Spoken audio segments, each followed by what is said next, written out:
Et là-bas. On fait la rencontre de Shoshana dans cet épisode. C'est l'une des nombreuses conquêtes de Klaus. Francine a l'idée de mettre une machine de cardio dans le garde-manger de la maison. C'est un peu le seul lieu intime de Klaus. Alors n'ayant plus de chambre, il demande à Steve s'il peut s'installer dans la sienne. Jürgen, il a dit oui. Il finit par accepter et Klaus commence à se mettre à l'aise. Il hurle au téléphone, il fume, il fait du bruit. Klaus, pour l'amour de Dieu, mais tu vas la fermer.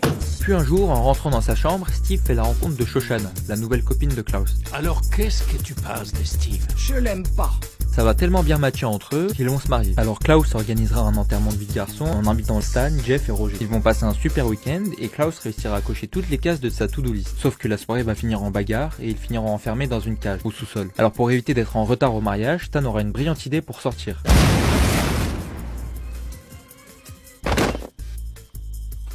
Stan, le casino a explosé avant que je puisse te prêter mon briquet. On a eu du pauvre, on est tous en vie. Ah. Quoi?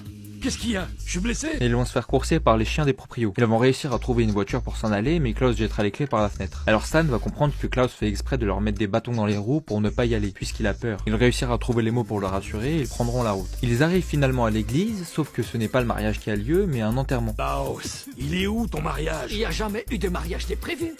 Shoshana m'a largué il y a 6 mois comme une vieille chaussette. À cause de son mensonge, Stan, Roger et Jeff ne voudront plus lui parler. Klaus va essayer de les reconquérir en leur offrant à manger. Ils vont tous se retrouver à un dîner et élaborer un plan pour récupérer l'autocuiseur que Shoshana a gardé. Oui, visiblement c'est la seule chose importante à ses yeux. Il va toquer à sa porte et s'excuser et contre toute attente, Shoshana va lui pardonner et essayer de le récupérer. Sauf que... Les gars, on annule tout. Je t'aime, Shoshana. On va se marier, c'est reparti.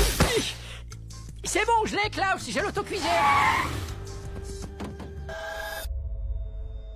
Des choses étonnantes, il en a fait plein. Comme la fois, il a réussi à contrôler toute une ville. Ah, les Allemands. Francine organise un dîner en invitant tous ses amis. Sauf que lors de la soirée, elle remarque que tout le monde est intéressé par les histoires de Klaus. Ce qui est assez étrange, puisque d'habitude, quand on rigole près de lui, c'est pour se moquer. Mais là, c'est différent. Ils ont l'air de l'apprécier, alors Francine pète un câble et essaye de comprendre pourquoi. Elle sera jalouse qu'il attire toute l'attention, alors elle organisera une nouvelle fête pour que cette fois-ci, ce soit elle qui soit au centre de l'attention. En essayant de lui voler la vedette. Sauf qu'une fois de plus, les gens iront vers Klaus. Klaus est plus intéressant que toi, d'accord? Va falloir que tu te fasses à cette idée. Elle va faire une grosse connerie et finira à l'hôpital. Klaus lui avouera comment il a fait pour devenir plus cool et Francine lui demandera